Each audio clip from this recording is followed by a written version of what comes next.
Hello everyone. The other day I was thinking about story mode and kind of just the sad limbo it's in today. And I was wondering what happened and why Rockstar just cut off support for it entirely. Now they didn't do it entirely. I should rephrase it a bit.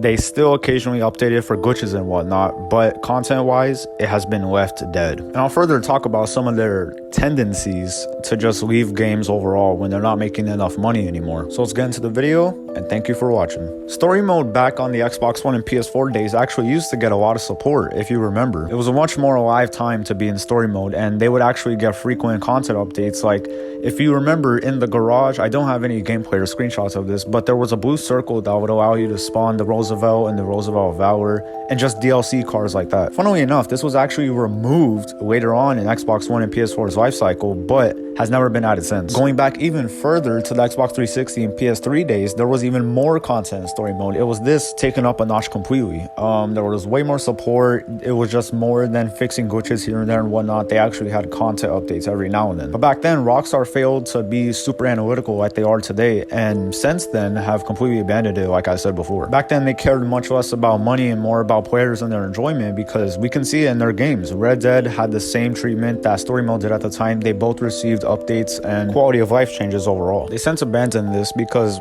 Rockstar can't really make money from story mode.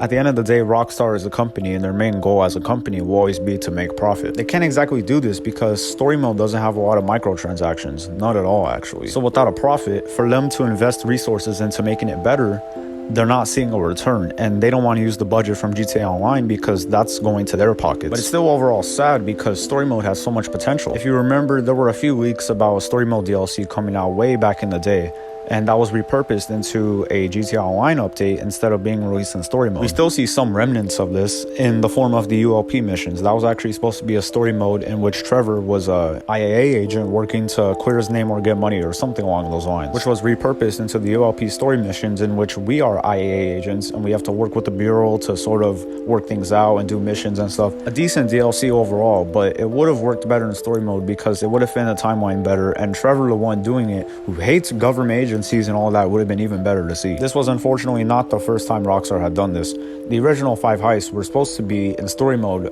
Suspectedly, the 5’s heist was supposed to be the first one, in which the heist took place over 5 Fleeca banks. You're supposed to rob them all in a certain time limit, and then that would be the heist. This was repurposed into the Tuners DLC, in which this became a heist where you have to rob a few Fleeca banks in a certain amount of time and then deliver the gold to the buyer. The pattern is becoming pretty clear now. Rockstar is willing and does repurpose story mode content into online content because that's the only way they can monetize it effectively. Picture this: a paid story mode DLC that costs $10. We then got everything in a certain update but for story mode, but once again you had to pay the $10. How many people do you think would buy this? I wouldn't buy this, and I'm looking forward to it, but that just seems a little bit ridiculous. But in online, people will buy it, and actually they will pay more than $10 because a car from a DLC could be between $1 million and $3 million for whatever Rockstar cares, and players will buy it. Now, how many people are using money glitches to get the money to buy these cars is unknown. How many people are buying these cars with shark card money is unknown, but based off assumptions, we can assume that shark card sales would make way more than a paid story mode DLC at this point in GTA Online's career. This is the same reason Red Dead Redemption 2 story mode got cut off, because online just made more money than it.